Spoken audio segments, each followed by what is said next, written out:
Gary Goldstein at CMO Club, and I'm here with Ted Rubin, social marketing strategist, keynote speaker, author, brilliant blogger, a man we want to have a conversation with. Welcome. I'm happy to be here. Excellent.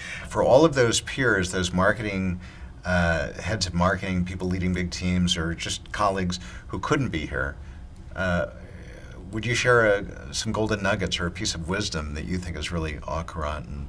Well, what I've learned is that most people don't want to directly engage with you. They engage in a way that I call vicariously engaging, that they pay attention to the way you engage with others and they become a part of that. Same way, think of a cocktail party. When you walk into a cocktail party or a whole room full of people, there are usually pockets of people speaking surrounded by others that are speaking to them. That are listening.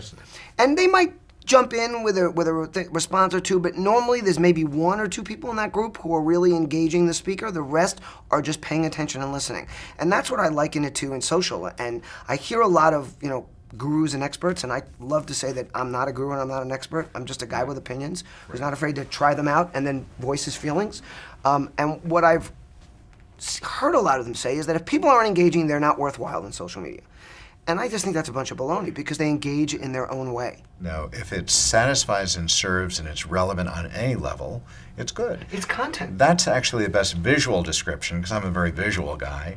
But the cocktail party analogy is an image you instantly get it because it's true. And sometimes I'm not very shy and I'm usually in the fray, and yet there are times when I'm just observing and listening myself. Depends on how relevant and how... And think how about you do feel like you connected with that person even when you did not necessarily speak to him because you felt a part of that conversation. Might not have been my intention or expectation. Right. But I got... Some part of me was captivated by what was going on. Right. So I may not have raised my hand, but I was there. I like to say that they're the most valuable people because they're really the ones that are listening. The people that are commenting and engaging, that's a great thing, but they're so active in the engagement that they're not necessarily paying attention to the real conversation and the value and the contents that's there. It's the people that are watching those conversations and participating in a different way. They are engaging. Right. So that word engagement and interaction is very important, but they're engaging in a different way. They're engaging intellectually and they're engaging by listening and hearing. Are people getting your message? They are. It's a slow process, but one of the things I tell brands all the time regarding their consumers is it takes time. This is not a process that happens overnight. Think of it as just regular branding.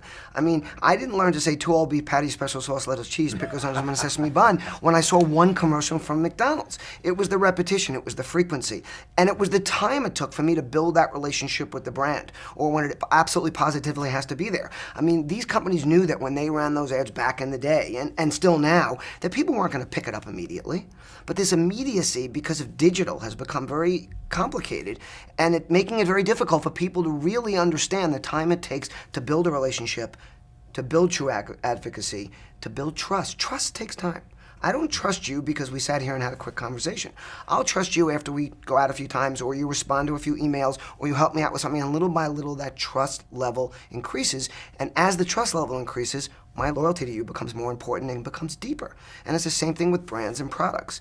Every time you interact with a consumer is a chance to be remarkable. You can either take it or not. Common sense, common wisdom. Right. What do they have in common? Very little. A